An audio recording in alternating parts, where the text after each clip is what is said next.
kalimat-kalimatnya Sokrates untuk memperdalam pengenalan diri. Ini ada beberapa quotes yang menurut saya menarik.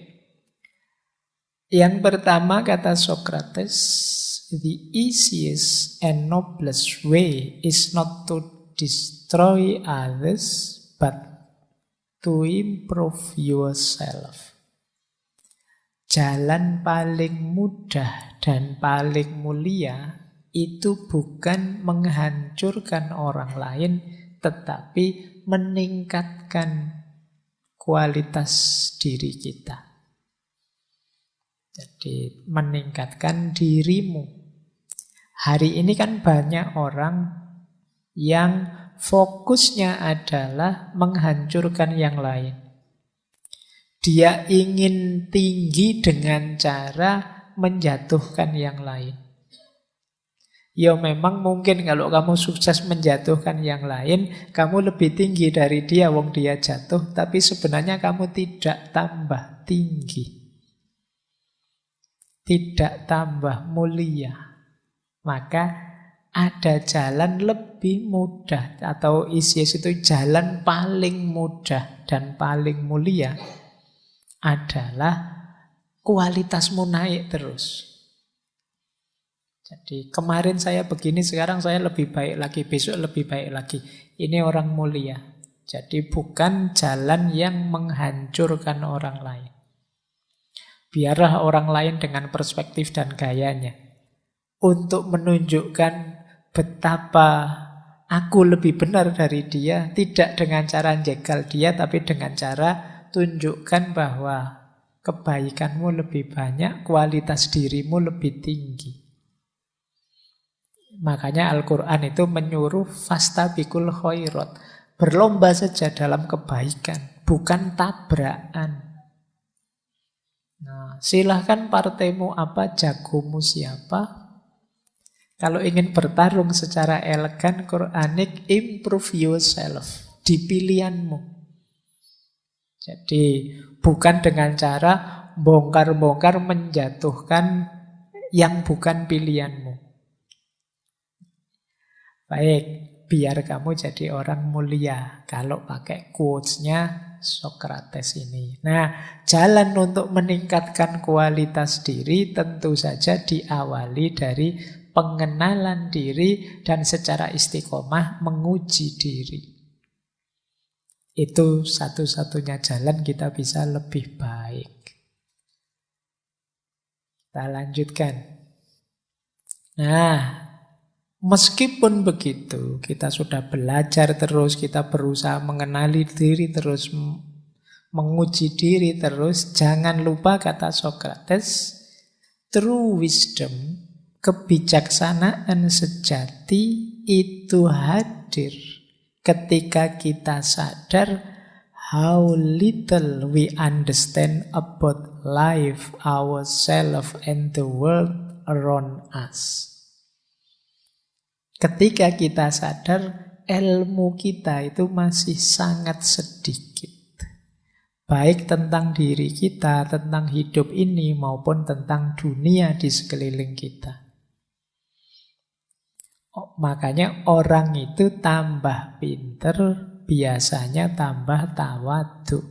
Bukan karena acting tawaduk atau memaksa diri tawaduk. Otomatis dia akan menunduk.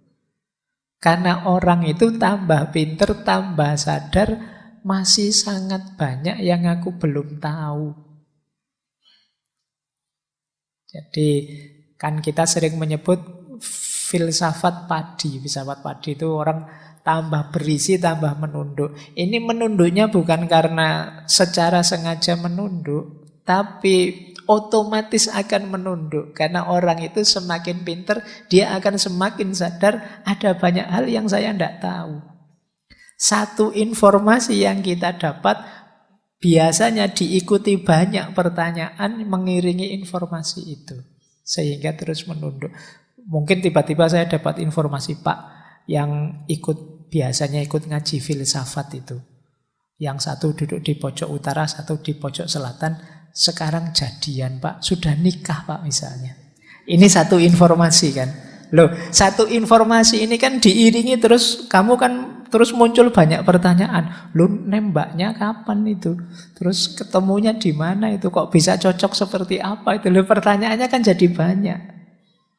Informasinya satu. Terus kamu sadar, ternyata saya itu banyak ndak tahunya. Tiba-tiba saja kok ada yang jadian. Loh, itu ilmu apapun, wawasan apapun kan situasinya nanti begini. Jadi kita dapat satu informasi, kita sadar, wah ini, loh terus ininya bagaimana, itunya bagaimana. Maka orang yang bijaksana itu orang yang sadar bahwa ternyata ilmuku masih sedikit. Masih banyak hal yang harus aku tahu. Otomatis dia tidak berani mendongak. Orang itu berani mendongak karena merasa aku sudah tahu, aku sudah pinter, aku sudah tidak perlu diberitahu lagi. Nah, berarti kalau ada sikap seperti itu lawannya kebijaksanaan. Orang bijaksana itu orang yang sadar ilmunya masih sedikit. Dan Sokrates kan terkenal sekali bilang bahwa satu-satunya yang aku tahu adalah bahwa aku tidak tahu apa-apa. Itulah mengapa aku disebut orang bijaksana. Baik, nah ini juga menarik lanjutannya. Orang pinter, smart people learn from everything and everyone. Average people from their experiences. Stupid people already have all the answers. Orang pinter itu situasi dirinya adalah selalu belajar dari siapapun, dari apapun. Orang biasa, level-level standar mungkin kayak kita itu ya belajarnya dari pengalaman. Kalau orang bodoh merasa tidak perlu belajar lagi karena dia merasa sudah tahu semua jawaban. Jadi berarti apa? Orang yang merasa ngerti banyak hal, ngerti apapun itu sebenarnya orang tidak pinter. Karena berarti dia berhenti belajar. Padahal tadi manusia itu hakikatnya pengetahuannya sedikit. Kalau dia berhenti belajar ya dia tidak pinter lagi. Makanya dalam agama itu belajar itu wajib. Kok ada orang merasa pinter, berarti dia sudah tidak merasa perlu belajar lagi. Dia meninggalkan kewajiban agama sebenarnya. Maka ayo serius nawaitu belajar. Di situasi apapun. Ayo sambil belajar. Kalau kita orang pinter berarti from everything and everyone. Dari apapun dan dari siapapun. Termasuk membaca diri kita tadi. Nah, let him that would move the world first move himself. Biarlah dia yang bercita-cita mengubah dunia, menggerakkan dunia, pertama-tama harus menggerakkan dirinya sendiri.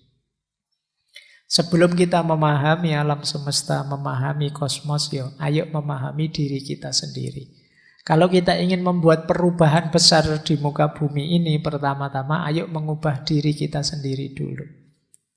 Kalau kita ingin melakukan apapun yang besar yang kita cita-citakan, kita harus orang pertama yang melakukannya. Makanya tadi penting pengenalan diri di awal. Oh masih ada. Sudah mau tak tutup ya. The greater the difficulty, the greater the glory of overcoming it. Jadi semakin besar kesulitan, semakin besar kejayaan yang kita rasakan dari menaklukkannya. Jadi jangan tanggung-tanggung mencari tantangan hidup. Semakin besar tantangan, semakin besar kebahagiaan yang kita rasakan kalau bisa menaklukkannya.